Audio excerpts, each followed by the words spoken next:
નમસ્કાર વિદ્યાર્થી મિત્રો, આપણે આજે જોઈશું પ્રકરણ 13 નદીની સફર ભાગ 2। આપણે આગલા વિડીયોમાં જોયું કે પાણીનું સ્તર ઉનાળામાં પાણીનું સ્તર ખૂબ જ ઓછું હોય છે, શિયાળામાં મધ્યમ હોય છે અને ચોમાસામાં સૌથી વધુ હોય છે। હવે આપણે જોઈશું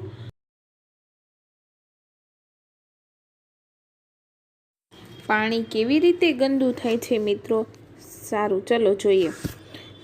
એ તમે ચિત્રમાં જોયું કે જ્યારે નદી ગામડા કે શહેરોની નજીકની વહેતી હોય ત્યારે લોકો નદીના પાણીનો જુદી જુદી રીતે ઉપયોગ કરે છે। કોઈ કપડાં ધોવામાં, કોઈ પ્રાણીઓને નવડાવવામાં, કોઈ વાસણ સાફ કરવામાં। આના કારણે નદી પહેલાં જેવી રહી નથી। આમાંની કેટલીક પ્રવૃત્તિઓ પાણીને પણ ગંદુ કરે છે। નદીમાં વહેતું પાણી ઘણી જગ્યાએથી પસાર થાય છે, એટલે તેમાં બદલાવ આવે છે। તળાવ અને મોટા ખાબોચિયામાં પણ પાણી આવા કારણથી ગંદુ થઈ શકે છે। મિત્રો, આમાં શું કહે છે કે પાણી કેવી રીતે ગંદુ થાય છે? તો જો શહેરોમાંથી પાણી ક્યાં આવે છે? Water plant. શહેરોમાંથી પાણી વોટર પ્લાન્ટ કરવામાં આવે છે અને એ પાણીને આપણા નળ સુધી શુદ્ધિકરણ કરવામાં આવે છે અને નળ દ્વારા આપણા ઘર સુધી પહોંચે છે। તમે પીવાનું પાણી ક્યાંથી મેળવો છો? નદીમાંથી કે તળાવમાંથી? શું તમને લાગે છે તમારી નદી અથવા તળાવનું પાણી ચિત્રમાંની નદીના પાણીની જેમ જ ગંદુ હશે? તો એનો જવાબ આવે મિત્ર, અમે પીવાનું પાણી નર્મદા નદીમાંથી મેળવીએ છીએ। આ પાણી એક નહેર દ્વારા મોટા ફિલ્ટરના પ્લાન્ટ દ્વારા આવે છે અને ત્યાં પાણીનું શુદ્ધિકરણ થાય છે અને આ પાણી શુદ્ધ થઈ પાઇપ દ્વારા લોકોના ઘર સુધી પહોંચે છે। તેથી ચિત્રમાંની નદીના પાણીની જેમ ગંદુ નહીં હોય। આ પ્રવૃત્તિ માટે તમારે થોડી સામગ્રી તમારા ઘરેથી લાવવાની રહેશે। તમને આ બધી વસ્તુઓ રસોડામાંથી મળી રહેશે: મીઠું, ખાંડ, હળદર, લોટ અને ખાવાના સોડા અને દાળ એ દરેક તમારે અડધી ચમચી લેવાની છે। લીંબુનો રસ, સાબુનું પાણી, શરબત કે તેલ એ પણ તમારે અડધી ચમચી લેવાની છે। પછી છે 5 થી 6 ગ્લાસ અથવા એક બોટલ લો તો પણ ચાલે અને 5 થી 6 ગ્લાસ લ્યો તો પણ ચાલે, એટલું તમારે પાણી લેવાનું છે। પછી એમાં લખ્યું છે તમે શું કરશો? પ્યાલો અથવા બોટલ અડધે સુધી પાણીથી ભરો। બધામાં સરખું પાણી હોવું જોઈએ એ ખાતરી કરી લો।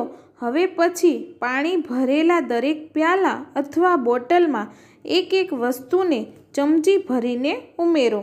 ઉદાહરણ તરીકે, પ્રથમ પ્યાલામાં હળદર, બીજામાં તેલ, ત્રીજા સોડા અને તેને ચમચીથી હલાવો અને જુઓ તમારા અવલોકનના કોષ્ટકમાં લખજો। મિત્રો, અહીંયા પાછળ આપણને અવલોકન આપ્યું છે।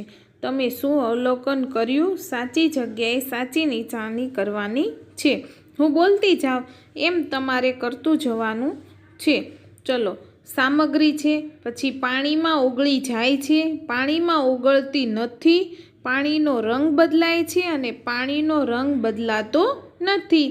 તો ખાંડ છે પહેલું, તો તે પાણીમાં ઓગળી જાય ને? હા, તો ત્યાં સાચું કરો। પછી તેનો રંગ બદલાય? ન બદલાય, તો ત્યાં સાચું કરો। પછી મીઠું, પાણીમાં ઓગળી જાય? હા, ઓગળી જાય। પાણીમાં ઓગળતી નથી? નહીં, ખોટું આવે। પાણીનો રંગ બદલાય? નહીં, પાણીનો રંગ બદલાતો નથી, એટલે ત્યાં સાચું આવે। પછી લીંબુનો રસ છે, તો પાણીમાં ઓગળી જાય ને? હા, તો ત્યાં સાચું કરો મિત્રો। પછી પાણીનો રંગ, તેનો રંગ બદલાય? ન બદલાય, તો ત્યાં સાચું કરો। પછી છે હળદર, પાણીમાં ઓગળી જાય? હા, તેનો રંગ બદલાય છે, કારણ કે પાણીમાં નાખીએ એટલે પીળાશ પડી જાય ને? હા, તો ત્યાં સાચું કરો। સાબુનું પાણી, એમાં પાણીમાં ઓગળી જાય છે. હા, ત્યાં સાચું કરો. તેનો પણ રંગ બદલાઈ જાય છે, એટલે ત્યાં પણ સાચું કરો. લોટ પાણીમાં ઓગળી જાય છે? ના, નથી ઓગળતો. પાણીમાં ઓગળતી નથી, એટલે ત્યાં સાચું કરો. પાણીનો રંગ પણ બદલાય છે. પછી દાળ છે તે પાણીમાં ઓગળતી નથી અને તેનો રંગ બદલાતો નથી. શરબત છે પાણીમાં ઓગળી જાય છે અને રંગ બદલાઈ જાય છે. ખાવાના સોડા છે તો હા, પાણીમાં ઓગળી જાય છે અને પાણીનો રંગ બદલાતો નથી. પછી તેલ, રાઈ, તલ કે કોઈ અન્ય વસ્તુઓ તો પાણીમાં ઓગળતી નથી અને પાણીનો રંગ બદલાય છે. હવે તમારા અવલોકનના આધારે કહો, બધી સામગ્રી પાણીમાં ઓગળે છે? હા, બધી સામગ્રી પાણીમાં ઓગળે છે. પાણીનો રંગ દરેક સામગ્રી ઉમેરતા બદલાય છે? હા, આપણે વસ્તુ નાખતા જઈએ તો બદલાય છે. પણ ખાંડ છે, મીઠું છે, લીંબુનો રસ છે એ નાખીએ તો સફેદ ને સફેદ જ રહે છે. તેલ પાણીમાં ભળી ગયું, તે પાણીમાં ભળ્યું કે નહીં એમ કઈ રીતે કહી શકો? તેલ પાણીમાં ભળી જાય તો તેલ ઉપર તરવા મળે છે. તો ઘણી વસ્તુઓ પાણીમાં ઓગળતા પાણીનો રંગ બદલાતો નથી. તમે કહી શકો પાણીમાં તેની હાજરી નથી?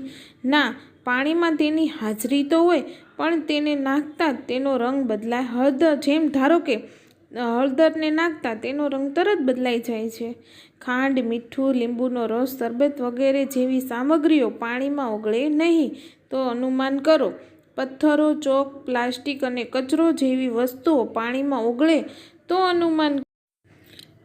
બધી વસ્તુઓ સરળતાથી પાણીમાં ઓગળે તેમાંની ઘણી વસ્તુઓ જેવી કે પથ્થર, પ્લાસ્ટિક, ચોક, કચરો વગેરે ઓગળે તો શું થાય? કેટલીક વસ્તુઓ આપણા શરીર માટે નુકસાનકારક છે.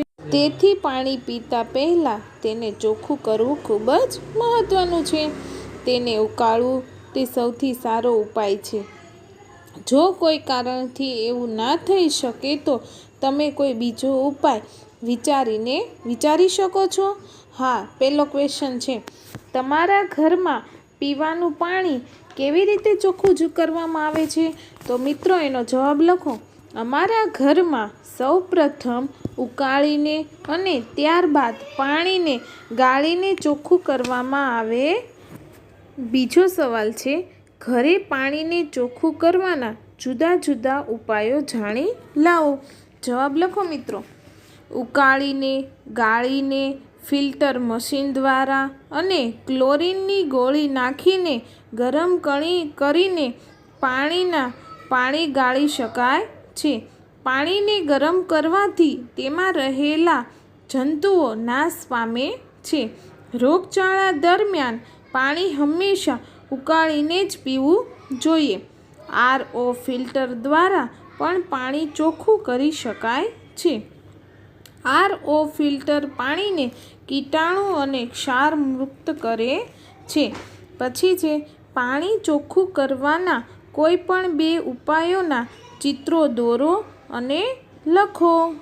હવે મિત્રો નીચેનું ચિત્ર ધ્યાનથી જુઓ. જો ત્યાં ખાલી જગ્યા આપેલી છે તમને, તો ત્યાં તમારે 2 ચિત્ર દોરવાના છે. એક છે પાણીને આપણે ગરમ થતું હોય એવું ચિત્ર દોરવાનું છે અને એક RO ફિલ્ટર એટલે ફિલ્ટર એક દોરવાનું છે. ગરમ પાણી કરીએ એમાં પણ આપણે જંતુઓ બધા નાશ પામે છે અને RO ફિલ્ટર દ્વારા એટલે એમાંય પણ પાણી શુદ્ધ આવે છે. તો નીચેમાં તમારે શું લખવાનું છે? લખો. પહેલા ચિત્રમાં પાણીને ઉકાળીને ચોખ્ખું કરવામાં આવે છે. આનાથી પાણીમાં રહેલા કીટાણુઓ નાશ પામે છે. પછી બીજું લખો. બીજા ચિત્રમાં પાણીએ RO ફિલ્ટર દ્વારા ચોખ્ખું કરવામાં આવે છે. આનાથી પાણી વધુ શુદ્ધ થાય છે. મિત્રો અહીંયા આપણો પાઠ 13 પૂર્ણ થાય છે. તમને મજા આવી ને મિત્રો?